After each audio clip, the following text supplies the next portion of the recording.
प्रिय दर्शकों, नमस्कार। एक बार फिर से उपस्थित हूँ आप सबके सामने विश्लेषण जन्म कुंडली का इस कार्यक्रम के अंतर्गत। आज जो आपके सामने कुंडली लेकर के आया हूँ, ये कुंडली आई है मेरे पास इंदौर, मध्य प्रदेश से। शुरू करते हैं आज का कार्यक्रम। कहीं नहीं जाना है, बिल्कुल बन के रहिएगा। धर्म पालन अत्यंत आवश्यक होता है और अपने धर्म का पालन उससे भी ज्यादा आवश्यक होता है, क्योंकि स्वधर्म की सुरक्षा से धर्म की सुरक्षा होती है। आपका अपना जो धर्म है, अगर आप उसकी सुरक्षा करते हैं तभी आप अपने धर्म की भी सुरक्षा कर पाते हैं। ये बात हमेशा याद रखनी चाहिए। जन्म होता है आषाढ़ माह में, इस वजह से ऐसे जातक बहुत ज्यादा दिमाग में विचार रखने वाले होते हैं। उनके दिमाग में बहुत सारे विचार बनते हैं। उत्तरायण में जितने भी, क्योंकि सूर्य जो बैठे हैं वो वृष राशि में है, तो मेष वृष मिथुन कर्क सिंह, मेष वृष मिथुन कर्क सिंह कन्या, तो ये जो स्थिति होती है यहाँ पे सूर्य जो हैं वो उत्तरायण में होते हैं। और उत्तरायण के जो सूर्य होते हैं वो बली होते हैं। और जितने भी शुभ ग्रह होते हैं उत्तरायण में, गुरु बुध शुक्र चंद्रमा आदि, ये सब बलवान होते हैं या सकारात्मक परिणाम देते हैं। शनिवार को जन्मा है जातक और शनि ही इस लग्न के अधिपति हैं। शश योग जन्म कुंडली के लग्न में बना है। वैसे एक बड़ा बढ़िया बात बताऊं, पंच महापुरुष योग में भद्र योग बुध के कारण, रोचक योग मंगल के कारण, हंस योग गुरु के कारण, मालव्य योग शुक्र के कारण और शश योग शनि के कारण बनते हैं। लेकिन इनमें से जो सबसे मंद परिणाम देता है वो यही शश योग ही देता है। मतलब शनि के कारण जब जन्म कुंडली में कोई राजयोग बनते हैं तो वो थोड़े मंदगामी परिणाम देते हैं। और ये सबसे कमजोर पंच महापुरुष योग माना गया है। जो शश महापुरुष योग है ये सबसे कमजोर महापुरुष योग माना गया है। सबसे बलवान बुध गुरु शुक्र आदि, लेकिन सबसे कमजोर तो यही है। शनिवार को जन्मे हैं, शनि ही लग्न में बैठे हैं और जन्म कुंडली के दशम स्थान पे शनि की दृष्टि जा रही है। यहां पहले से ही राहु विराजमान है। इस भाव के अधिपति नीच के हैं। क्या अर्थ निकला? इस भाव पे शनि की दृष्टि, और अच्छी दृष्टि नहीं है, यह वृश्चिक राशि है जो अच्छी राशि नहीं मानते शनिदेव। इस भाव के अधिपति कहां? नीच के। जिनका नीच भंग नहीं हो रहा तो यह गड़बड़ हो गया।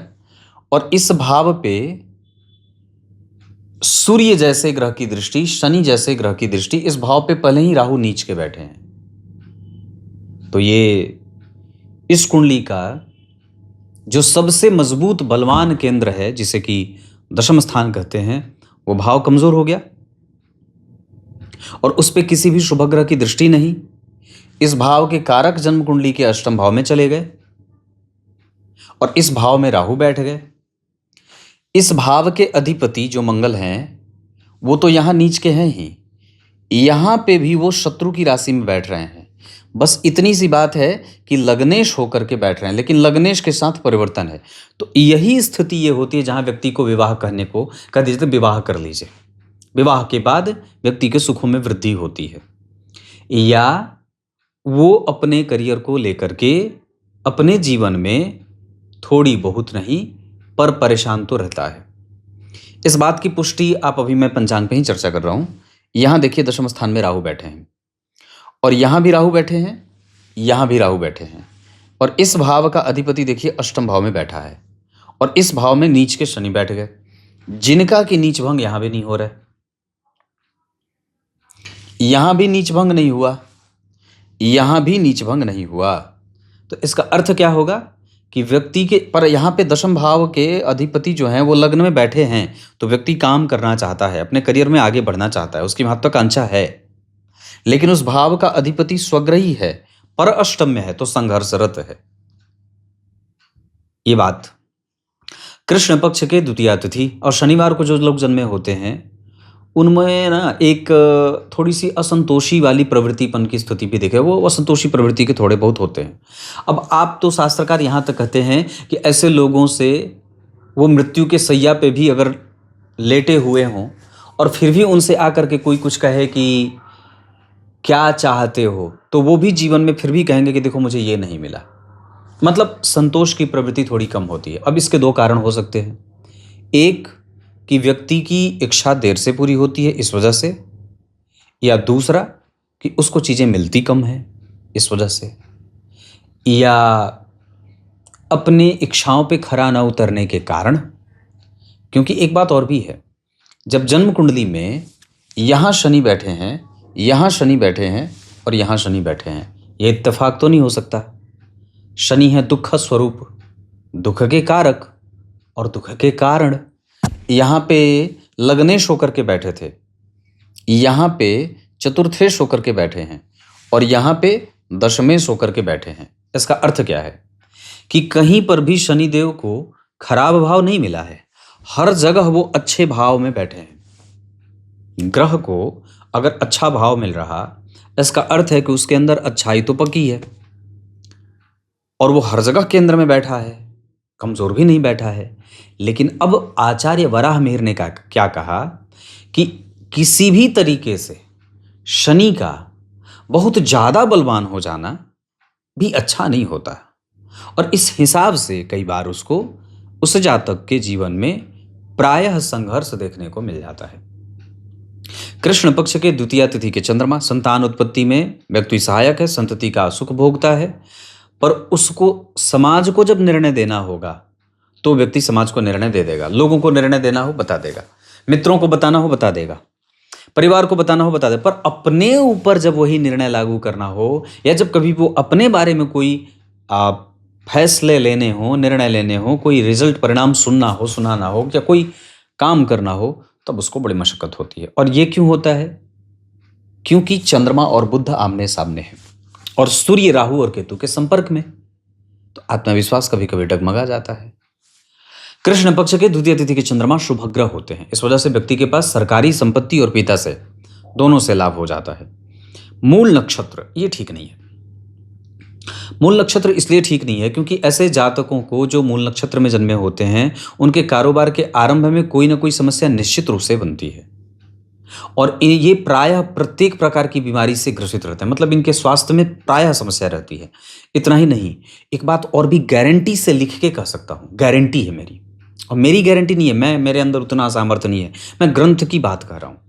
आचार्यों के बात पे मुझे पूरा विश्वास है, गारंटी है उनकी बातों पे कि उन्होंने जो लिखा है वो गलत नहीं लिखा है, और जो उन्होंने समझा है मूल नक्षत्र के बारे में कि व्यक्ति के माता पिता बड़े चिंतित रहते हैं उसके लिए। 4 बच्चे हैं, पर जिसका जन्म मूल नक्षत्र में हुआ है उसके जीवन की प्रगति थोड़ी धीमी रहती है, थोड़ी धीमी रहेगी।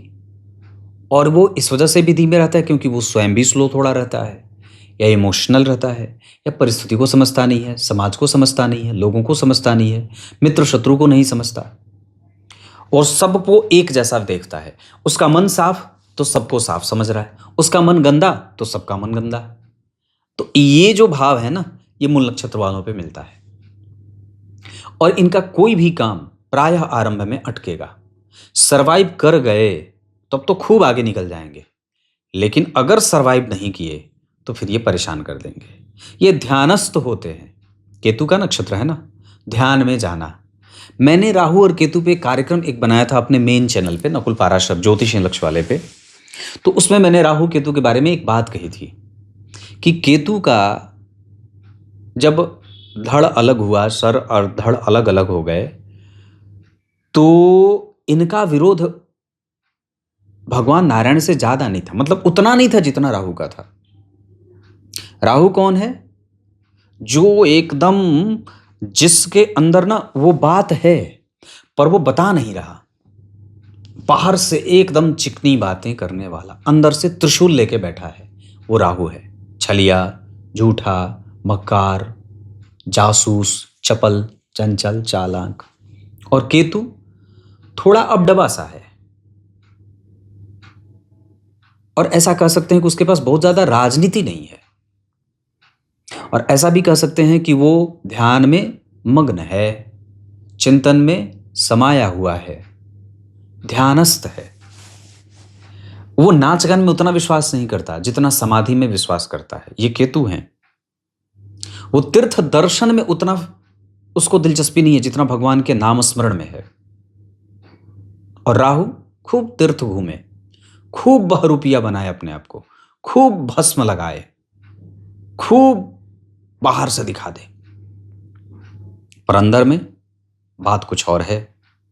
हां, पर अगर चरम उत्कर्ष पे पहुंच जाए तो फिर वो बिगड़ा हुआ आदमी भी महान बन जाता है। ये राहु के कारण होता है, पर उतना पहुंचे तब तो प्राणी।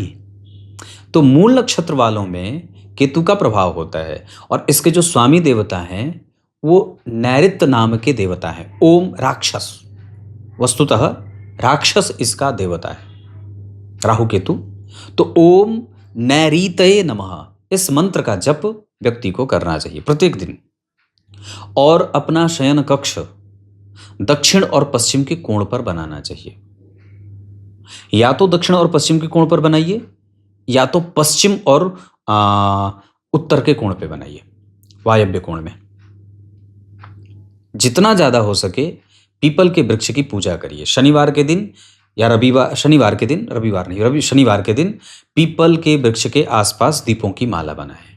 वहीं बैठ करके अपने गुरु मंत्र का जप कर लें। सुबह सुबह जाएं, सबसे पहले जब चिड़ियां एकदम चहचहा रही हो उसी समय जाइए, स्नान करके आसनी लेके जाइए, वहीं बैठ जाइए और भगवान सूर्य को अर्घ दे करके वहीं पीपल के वृक्ष के नीचे ही गुरु मंत्र का या गायत्री मंत्र, जो भी आपको गुरु मंत्र मिला हो, उस मंत्र का जप करिए। 21 दिन के अंदर आपको परिणाम दिख जाएगा। गाय की सेवा करिए। गाय का गोबर अपने हाथ से उठाइए। गोबर का चौका लगा करके भी अपने घर में मंत्र जप कर सकते हैं। अनंतम शिव सन्निधौ, ऐसा शास्त्र कहता है। शिव के मंदिर में जाकर के संध्या आदि पूजन आदि मंत्र जप आदि करने से अनंत गुना फल मिलता है। और मैंने क्या बात कही कि श्वेत आक के पुष्प की जड़ अपने गले में धारण करें रविवार के दिन। इतना सारा यज्ञ दान पूजा पाठ ये सब करना चाहिए। और ये राक्षस जो इसके देवता हैं नैऋतये नमः, जिसका मैंने जिक्र किया, ये कैसे प्रसन्न होते हैं? ये प्रसन्न होते हैं मददगारों को मदद देने से। सड़क पे चल रहे हैं, कोई कमजोर व्यक्ति है, कोई अपाहिज है, कोई मति से हीन है, कोई गरीब है जिसको मदद की आवश्यकता है, तो ऐसे तो आपको बहुत लोग मिल जाएंगे। ऐसे लोगों को जरूर मदद करनी चाहिए और ऐसे लोगों की सेवा से ही ठंड में कंबल दे दिया, गर्मी में वस्त्र दे दिए, पंखा दे दिया, बिस्तर दे दिया, कपड़े दे दिए, ये सब देने से आपके इस नक्षत्र का दोष समाप्त होता है। पीपल का वृक्ष लगाना चाहिए, अशोक का वृक्ष लगाना चाहिए और जामुन का वृक्ष लगाना चाहिए। सड़क के किनारे, अपने घर के पीछे या नदी के किनारे ऐसा कर सकते हैं। ये तो नक्षत्र की बात रही, बहुत बढ़िया से विस्तार से बता दिया। मूल नक्षत्र, शुभ योग, क्षत्रिय वर्ण और राक्षस गण। क्षत्रिय वर्ण और राक्षस गण के कारण राजसिक प्रभावों की स्थिति बढ़ेगी। राजसिक है और तामसिक है, दोनों ही है। तो तमस तत्व का अर्थ होता है झूठ बोल देना, रजस तत्व का अर्थ होता है भी झूठ बोल देना। तामसिक में थोड़ा ज्यादा झूठ बोले, राजसिक में थोड़ा कम, कभी कभी झूठ बोले। इसी वजह से मैंने कहा भी झूठ बोल देना, और तामसिक में झूठ बोल देना। तो यहां पे दोनों का समावेश होगा, क्योंकि राजसिक है तो कभी कभी झूठ बोलेगा, और क्योंकि तामसिक है तो हिंसा, द्वेष, छल, कपट, मोह, मात्सर्य, आलस्य, प्रमाद, काम में देरी करना, विलंब से काम करना, आज का काम कल पे टालना, बहुत ज़्यादा एनर्जेटिक नहीं होना, आलस्य भी होना, थोड़ा मंद गति से चलना, झुक करके चलना, ऐसा ये स्थिति है। ये आपकी कुंडली का पंचांग था। अब आइए आपकी कुंडली में लग्न, नवांश और दशमांशा में कौन से ग्रह कहाँ के अधिपति हैं और कहाँ बैठे हैं, ये बता देता हूँ। मतलब आपकी कुंडली से आपका परिचय करा देता हूँ। अब बात करते हैं जन्म कुंडली में लग्न की स्थिति कैसी है। तो लग्न का मान 6 अंश का बना है, धनिष्ठा नक्षत्र का लग्न बनेगा। बहुत ध्यान से समझेंगे तो ये जो लग्न है, ये 6 अंश का लग्न, इसे प्रबुद्ध लग्न नहीं कहते हैं। लग्न प्रबुद्ध का अर्थ क्या है? लग्न का एक ऐसा मान, लग्न की एक ऐसी डिग्री जो बिल्कुल ही स्टेबल हो, जिसमें अनस्टेब्लिशमेंट ना हो, या ये कह सकते हैं कि वो बिल्कुल ही शांत है, उसमें स्थिरता है, उसमें गति है, पर वो आपके फायदे के लिए, आपके लाभ के लिए है। गति श्रेष्ठ कौन सी है? हमारे जीवन की गति, या किसी भी व्यक्ति को जो सफर वो कर रहा है, जो वो कहीं यात्रा पे है, तो उसके जीवन की गति को श्रेष्ठ कब कहेंगे? गति वही श्रेष्ठ होती है जो गंता को उसके गंतव्य तक पहुंचा दे। मैं कलकत्ता के लिए निकल रहा हूं, मैं दिल्ली के लिए निकल रहा हूं, मैं पुरी के लिए निकल रहा हूं, मैं वैष्णो देवी के लिए निकल रहा हूं, तो मेरी गति तो वही श्रेष्ठ होगी ना जो मुझे उस जगह पे पहुंचा दे।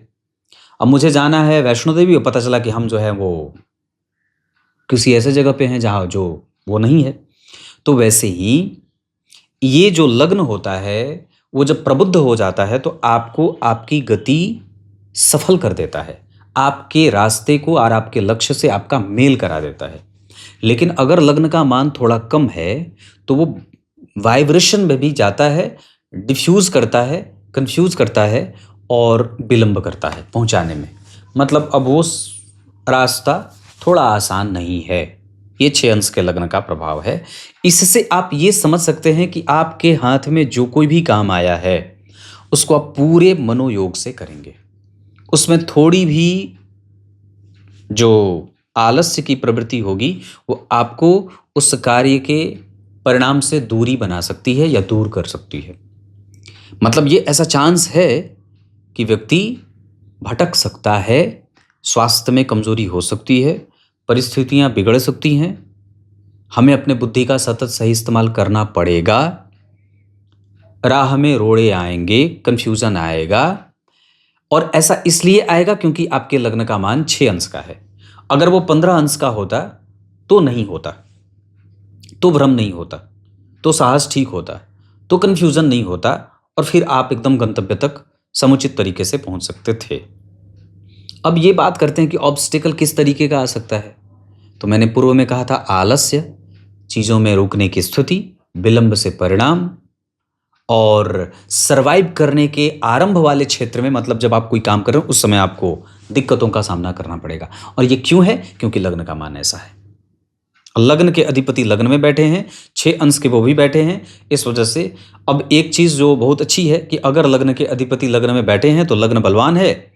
इस वजह से व्यक्ति चाहे जितनी भी परिस्थितियां उसके सामने बिगड़े या बिगड़ती हुई नजर आए, उसको वो अपने पक्ष में कर लेगा या करने में लगभग सफल होगा।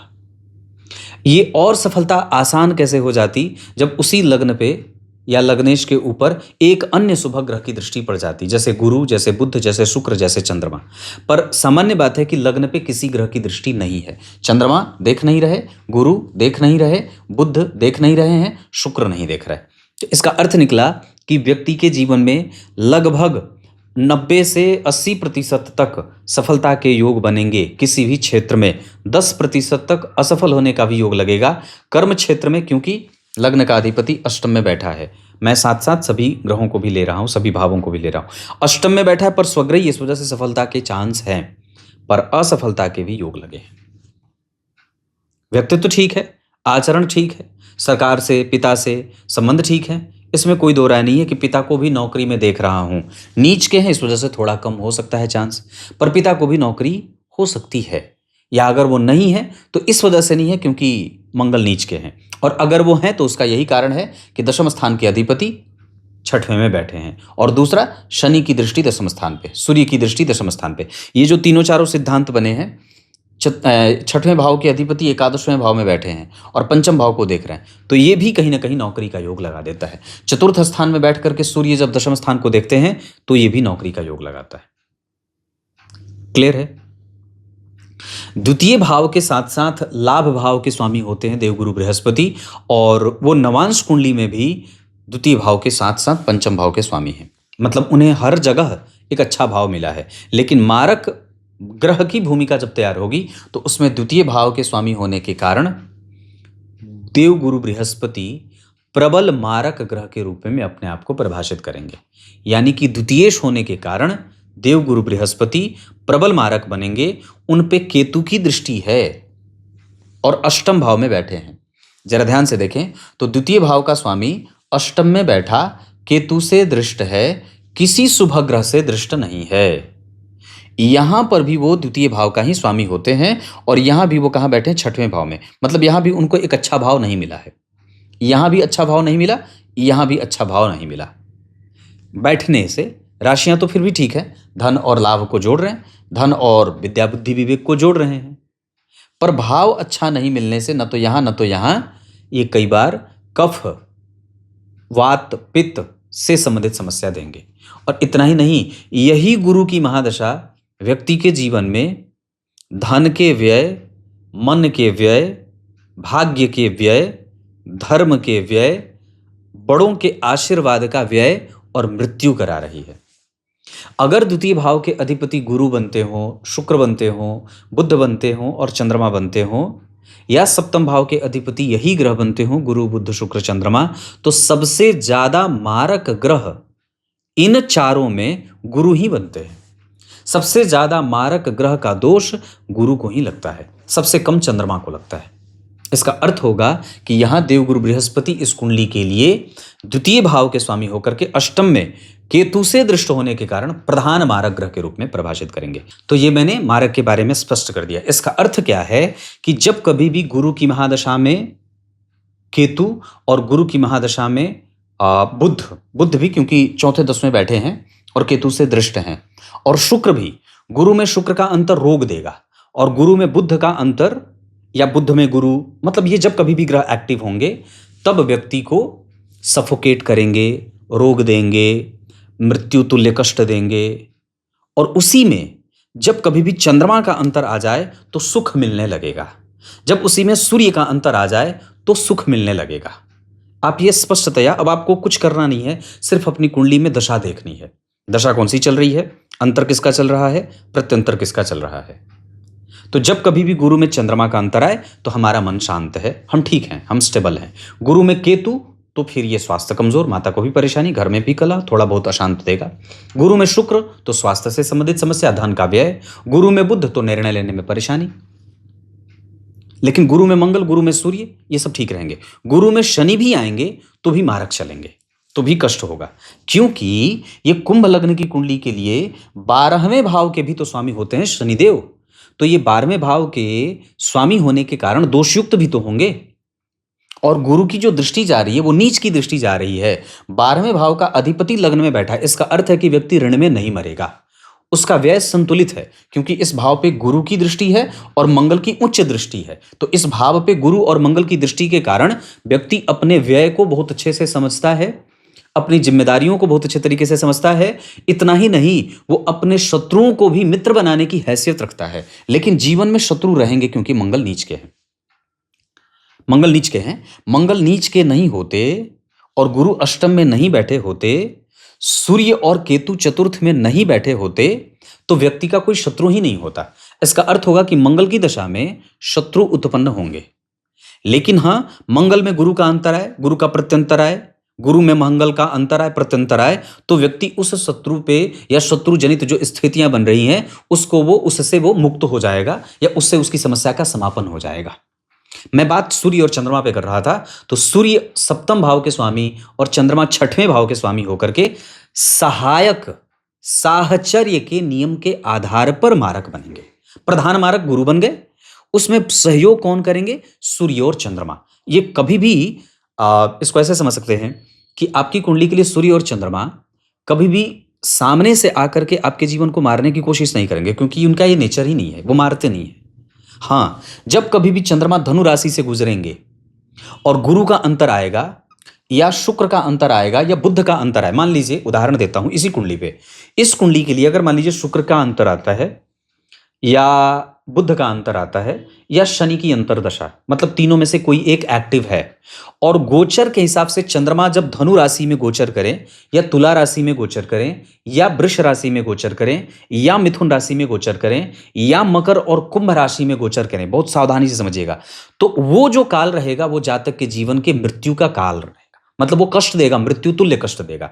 अब ये कभी भी हो सकता है, मतलब हमें क्या ध्यान रखना है कि जब कभी भी शनि की महादशा चले, शनि का अंतर चले और गुरु का अंतर चले, गुरु का प्रत्यंतर चले, और उसमें जो जो मैंने दशाएं कही हैं उसमें अगर चंद्रमा का अंतर, चंद्रमा का प्रत्यंतर या चंद्रमा गोचर में धनु में जाएं, कुंभ में जाएं, वृष में जाएं, कन्या में जाएं, मकर में जाएं, तो हमें सावधान रहना है, यात्रा करने से सावधान रहना है। तो सूर्य और चंद्रमा आपको पहले प्रारंभ में या फिर किसी भी तरीके से इनका नेचर मारने का नहीं होगा, ये आपको समझने की पूरी कोशिश करेंगे। और जैसे ही आपकी प्रवृत्ति को कमजोर देखेंगे, जैसे ही आपको कमजोर होता हुआ देखेंगे, ये झट से आपको मारने में सहायक हो जाएंगे। मारेंगे गुरु, सहायता सूर्य और चंद्रमा करेंगे। कैसे करेंगे? तो आपके जीवन में आपके इम्यून को कमजोर कर देंगे, दवाई सेट ना करे, लगातार चोटें लगती रहे, ऑर्गन्स खराब होते रहें, कफ बढ़ता जाए, वायरल इन्फेक्शन होता जाए, मन लो बीपी हो जाए, बीपी लो हो जाए, बीपी लो हो जाए। ऐसा सूर्य क्योंकि चतुर्थ स्थान में बैठे हैं केतु के साथ, तो बीपी लो कर देते हैं। मंगल अगर बैठ जाते हैं उच्च के तो बीपी हाई हो जाता, बीपी लो हो जाएगा, सूर्य चतुर्थ में बैठे हैं, बीपी लो। तो ऐसी चीजें देखते हैं को मिलती हैं। और ये इस वजह से भी होता है क्योंकि मूल नक्षत्र के केतु हैं। तो मूल नक्षत्र के जो केतु होते हैं वो व्यक्ति को बीपी लो, एकदम शांत, ऐसा एकदम बिल्कुल जैसे लगे एनर्जी ही नहीं है, चक्कर आना, जी मिचलाए, उल्टियां आए, ऐसा, या छोटा छोटा ऐसी चीजें होती रहती हैं। तो ये मैंने गुरु, सूर्य, चंद्रमा और शनि पे भी बात कर दी कि शनिदेव इस कुंडली के लिए सहायक मारक तो नहीं बनेंगे, पर हाँ निश्चित रूप से अपनी दशा काल में वो जातक के जीवन में लग्नेश होने के बावजूद भी 12वें भाव के अधिपति होने के कारण दोषयुक्त जरूर है, मतलब उनमें भी दोष है। आप उन पे 100% विश्वास नहीं कर सकते। क्यों नहीं कर सकते? क्योंकि गुरु की नीच दृष्टि प्राप्त हो रही है, इस वजह से गुरु में शनि का अंतर आपको अतिरिक्त व्यय में लेके जाएगा। और इस वजह से क्योंकि शनि के ऊपर किसी भी शुभ ग्रह की दृष्टि नहीं है, इस कारण से भी वो कई बार आपके पक्ष में होने के बावजूद आपके विपक्ष में चले जाएंगे और कहेंगे ओह रे, मेरे पास तो था, मैं कर सकता था पर नहीं किया, क्योंकि अंतर प्रत्यंतर सूक्ष्मांतर प्राणांतर में वो ग्रह चल रहा था, इस वजह से मैं करता तो क्या करता। आपने कई बार ऐसे लोगों को सुना है, मैं तो कर देता, मैं तो मार देता, मैं तो बचा लेता, पर वो नहीं बचाया अपना। वो कुछ भी कहेगा, अरे मैं तो कर लेता, जैसे होता है ना वो, मैं तो आईफोन खरीदने वाला था, पर बहाने करने वालों को कि इसलिए नहीं खरीदा क्योंकि उसकी बैटरी लाइफ कम है। ऐसा मैंने एक उदाहरण दे दिया। तो कहने का अर्थ है ऐसा। तो शनि इस तरीके से, ग्रहों को समझना ही हल है। आपको अपने ग्रहों को समझना ही है बस, और बाकी कुछ नहीं करना है कि ये ग्रह है, आपको ऐसा परिणाम है, मैं वही कर रहा हूं। तो गुरु के बारे में चर्चा हो गई, शनि के बारे में हो गई, सूर्य के बारे में हो गई, चंद्रमा के बारे में हो गई। अब बात बुध और शुक्र की है। बुध देखने को तो अच्छा बैठे हैं, पंचम भाव के स्वामी हैं, अष्टम भाव के स्वामी हैं, स्वग्रही हैं, चंद्रमा से दृष्ट हैं, कोई पापग्रह उन्हें नहीं देख रहा। नवांश कुंडली में भी वो तीसरे भाव में बैठे हैं, भाग लाभ भाव के अधिपति होकर के। दशमांशा कुंडली में भी वो तृतीय भाव के अधिपति हैं, दशम में सप्तम में बैठे हैं। और यहाँ पे भी उनको जो कोई संघर्ष नहीं मिल रहा है। बुध का और बल बढ़ा रहे हैं गुरु और सूर्य, मतलब इस कुंडली का यश, इस कुंडली की प्रतिष्ठा, इस कुंडली का कारोबार को लेकर के जो अटेंशन है, जो इंटेंशन है, जो इरादा है, वो बड़ा मजबूत और बिल्कुल ही शुद्ध है, साफ है। उसमें कोई विश्वास अविश्वास करने वाली कोई बात नहीं है, क्योंकि यहाँ पे जो पंचम भाव की स्थिति बनी है वो बहुत अच्छी बनी है। यहाँ जो पंचम भाव की स्थिति बनी है वो बहुत अच्छी बनी है। यहाँ भी जो पंचम भाव के अधिपति हैं वो ठीक बैठे हैं, मैं उसे खराब नहीं कहूंगा। बुध यहाँ शत्रु की राशि में शत्रु से दृष्ट है। यहाँ पे भी वो लाभ भाव के साथ साथ अष्टम भाव के स्वामी हैं। थोड़े बहुत कभी कभी वो निर्णय देने में दिक्कत देते हैं, वो एक नेचर होता है ग्रह का, जब चंद्रमा से आमने सामने हो जाते हैं। तो इसका अर्थ है कि इस कुंडली के लिए बुध अच्छे बैठे हैं, पर कभी कभी गड़बड़ी शुक्र करेंगे, क्योंकि इस कुंडली के लिए शुक्र नवम और चतुर्थ के अधिपति होकर के, केंद्र और त्रिकोण के स्वामी होकर के योग कारक ग्रह होते हैं, और तीसरे भाव में बैठे हैं, पर शनि से दृष्ट हैं, जो 12वें भाव का भी स्वामी है। और उस पे जरा देखिएगा तो किसी भी ग्रह की दृष्टि नहीं है, शुक्र के ऊपर किसी ग्रह की दृष्टि नहीं है, एकांत अकेले बैठे हैं। शनि की दृष्टि है, जो कौन है, इस कुंडली का लग्नेश है। यानी इसका अर्थ होगा कि 12वें भाव के अधिपति पे चतुर्थ और नवम भाव के स्वामी की दृष्टि है, जो कभी कभी घर्षण देगी। हालांकि तीसरे भाव में शुक्र व्यक्ति को भाग्यशाली तो कम से कम बना ही देंगे, लेकिन मैंने एक सिद्धांत बताया था कि भाग्य भाव के स्वामी का 12वें, भाग्य भाव के स्वामी का दूसरे, और भाग्य भाव के स्वामी का तीसरे, और भाग्य भाव के स्वामी का 6वें और 8वें बैठना भाग्य की चिंताएं पैदा करता है। जहां व्यक्ति को उच्च शिक्षा, अच्छे कॉलेज में एडमिशन मिलने के बाद नौकरी, विदेशी प्रवास, मेहनत के परिणाम अनुकूल न मिलना, ये सारी चीजें यहाँ पे शुक्र की दशा में कभी कभी देखने को मिल जाएंगी। मतलब भाग्य संघर्ष में है, क्योंकि दो बातें हैं, भाग्य का कारक अष्टम में और भाग्य का अधिपति तृतीय में, और शनि की नीच दृष्टि में बैठा है। तो वहां पे शुक्र जो वीर्य भी है, जो आपका आत्मबल है, जो आपका ज्ञान है, जो अनुभव है, जो सुख है, जो सांसारिक सुख है, जिसके बल पे आप समाज में अपने आप को प्रस्तुत करते हैं, कम्युनिकेट करते हैं, अपने आप को बलवान बनाते हैं, हमारे पास पैसा है, उस पे शनि की दृष्टि के कारण कई बार मतभेद हो जाएगा। मतलब कुल मिलाकर के शुक्र की दशा भाग्यशाली तो बना रही है, पर थोड़ा घर्षण। बुध की दशा संपूर्ण अच्छी, शनि की दशा आपके व्यक्तित्व को प्रेजेंट करेगी, सूर्य की दशा आपको पिता से सुख देगी, पिता का लाभ, पिता से, सरकार से, ये सभी चीजें, पर आत्मविश्वास की कमजोरी हो सकती है। अब ग्रहों का संबंध बताते हैं, चंद्रमा से ग्रहों का संबंध कैसा है। चंद्रमा से तीसरे घर में शनि आपके कार्य क्षेत्र को विलंब देते हैं। चंद्रमा से पंचम घर के शुक्र आपके मन, बुद्धि, चित्त, विद्या, विवेक, ज्ञान, संतान, दाम्पत्य और इन सभी चीजों का सुख देते हैं। चंद्रमा से 6वें घर के सूर्य अपनी विद्या, अपनी बुद्धि, अपने ज्ञान और अपने विवेक का बहुत अच्छा इस्तेमाल कर लेना। उसी चंद्रमा से 7वें घर के बुध और भी ज्यादा अच्छा बना देते हैं, लेकिन इमोशनल बनाते हैं। उसी चंद्रमा से 8वें घर के मंगल ये व्यक्ति को जीवन में विषम परिस्थितियों से उलझा करके रखते हैं। और उसी चंद्रमा से 10वें स्थान में गुरु व्यक्ति को पद, प्रतिष्ठा, नौकरी, अच्छे पद, अच्छी प्रतिष्ठा, अच्छी नौकरी, दिमाग में कोई गंदगी नहीं, एकदम बिल्कुल बेधड़क काम करने वाला, और कार्य के प्रति बिल्कुल ही तन्मयता रखना, मजबूती रखना, ये सब चीजें, ये आपके नेचर है, ये आपकी कुंडली के अच्छे गुण हैं। नवमांश के बाद अगर देखें तो यहाँ के 10वें भाव के अधिपति यहाँ के लग्नेश बन के चतुर्थ स्थान में बैठे हैं। शनि और मंगल का परिवर्तन है, लेकिन केंद्र में पापक ग्रह की स्थिति बन रही है। सप्तम में है, लेकिन अकेले हैं। ये भी बहुत अच्छा नहीं माना जाता, क्योंकि शनि और मंगल दोनों से दृष्ट हैं। तो इसका अर्थ है कि दाम्पत्य में भी कमजोरी हो सकती है। हमें हमारी पत्नी के साथ कम्युनिकेशन बहुत अच्छा रखना है। उनके साथ किसी भी प्रकार का मतभेद आपको नुकसान पहुंचा सकता है। यहां से अब आगे बढ़ते हैं और एक एक ग्रहों को समझते हैं। चंद्रमा धनु राशि में यहां बैठे हैं, कहां? मिथुन राशि में। इसका अर्थ होगा कि चंद्रमा की दशा अंश के आधार पर 6 अंश 48 कला मूल नक्षत्र में पता मैंने रखा है, और नवमांश कुंडली में मिथुन राशि में बैठ रहे हैं। दशमांशा कुंडली में वो ग्रह कुंभ राशि में बैठ रहा है। इसका अर्थ होगा कि ये चंद्रमा अपनी दशा काल में, बहुत ध्यान से समझिएगा, अपनी दशा काल में व्यापार अच्छा करेंगे, दिनचर्या अच्छा रखेंगे, पर समस्या में व्यक्ति उलझता हुआ भी कई बार दिखेगा, जो उसके वृद्धि के संकेत नहीं देता। या कई बार आप अपने उस स्थिति से आगे बढ़ना चाहते हैं, प्रोग्रेस करना चाहते हैं, उसमें चंद्रमा की दशा कई बार अवरोध देगी।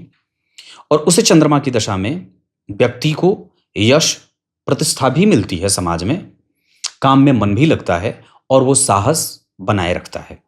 उस चंद्रमा की दशा जातक के जीवन के लिए, चंद्रमा नवमांश कुंडली में मृगशीरा नक्षत्र में बैठे हैं, साहस रहेगा। और किसी भी तरीके से अगर उस दौरान शिव जी की पूजा की जाएगी तो ज्यादा फल मिलेगा, या ये कह सकते हैं मंदिर धोने का काम सबसे ज्यादा श्रेष्ठ रहेगा।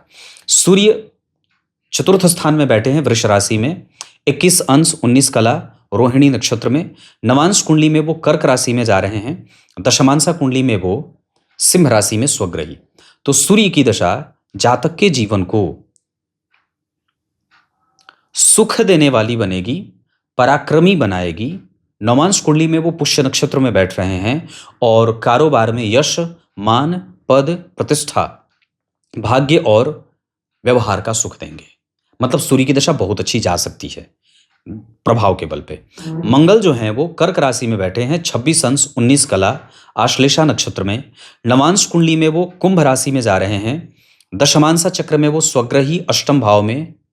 इस वजह से मंगल की दशा कई बार आपको रोग दे सकती है।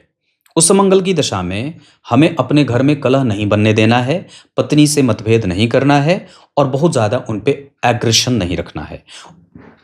लेकिन कार्यक्षेत्र में ये मंगल अच्छे परिणाम देंगे। बुध स्वग्रही लग्न कुंडली के पंचम भाव में 12 अंश पे आर्द्रा नक्षत्र में, नवांश कुंडली में मकर राशि में 14-19 अंश पे और श्रवण नक्षत्र में दशमांशा चक्र में वो बहुत अच्छी स्थिति में तुला राशि में बैठ रहे हैं। तो बुध की दशा इस कुंडली के लिए अच्छी जाएगी। कम्युनिकेशन, धर्म, आध्यात्म, कारोबार, कृतज्ञता, धार्मिक कृत्य, मांगलिक दर्शन, तीर्थ दर्शन आदि बुध की दशा में होता दिख रहा है। देवगुरु बृहस्पति कन्या राशि में 11 अंश पे हस्त नक्षत्र में, मेष राशि में बैठ रहे हैं अश्विनी नक्षत्र में, नवांश कुंडली में सिंह राशि में। देवगुरु बृहस्पति आपकी कुंडली में जिस स्थिति में बैठे हैं उसके आधार पर आपका कंसंट्रेशन ठीक रखेंगे, समस्या को समझने की शक्ति विकसित करेंगे, कन्विंसिंग कैपेसिटी अच्छी रखेंगे। इसके अतिरिक्त व्यक्ति को साहसी और उसके जीवन की समस्याओं का समापन करेंगे और प्रतिष्ठित करेंगे। यश, मान, पद, प्रतिष्ठा, संतान, दाम्पत्य, घर परिवार, भवन भूमि और आध्यात्मिक के साथ मानसिक सुख के साथ सांसारिक सुख भी देंगे।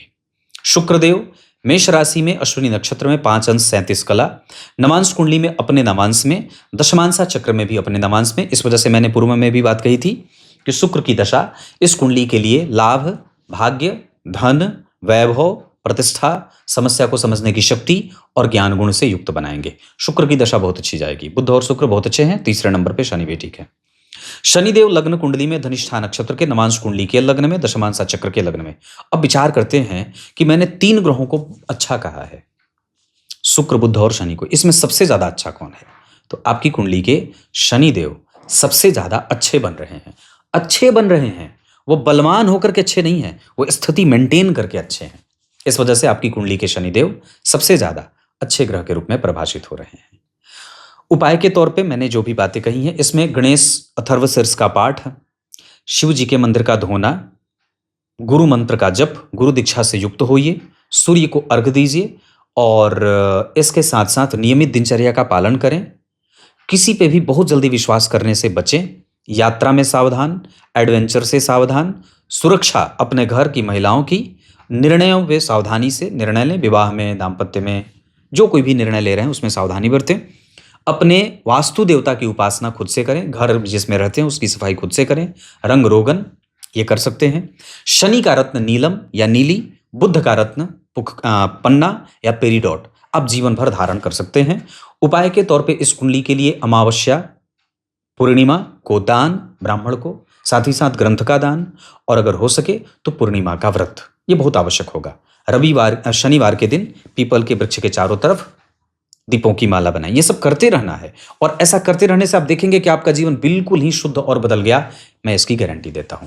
नक्षत्र के आधार पर मूल नक्षत्र में दान करने से शुभ फल मिलेगा। रोहिणी नक्षत्र, अश्विनी, आश्लेषा, हस्त, श्रवण, मृगशिरा और पुष्य, ये काम कोई भी काम करने के लिए बहुत अच्छे हैं। धन कमाने के लिए आपकी कुंडली अगर जाना चाहे तो उत्तर दिशा की तरफ जा सकती है। विवाह दक्षिण और पूर्व की दिशा में हो। विवाह के लिए जातिकाएं तुला राशि तुला लग्न, धनु राशि धनु लग्न, मिथुन राशि मिथुन लग्न, कन्या राशि कन्या लग्न।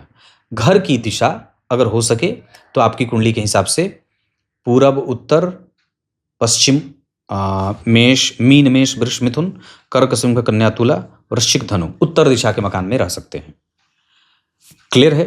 कोई भी शुभ कार्य करना हो आप शुक्र की दशा में, शनि की दशा में और बुध की दशा में, और साथ ही साथ दाम्पत्य से संबंधित अगर कोई निर्णय लेना हो तो आप सूर्य की दशा के साथ साथ शुक्र की दशा का इस्तेमाल कर सकते हैं।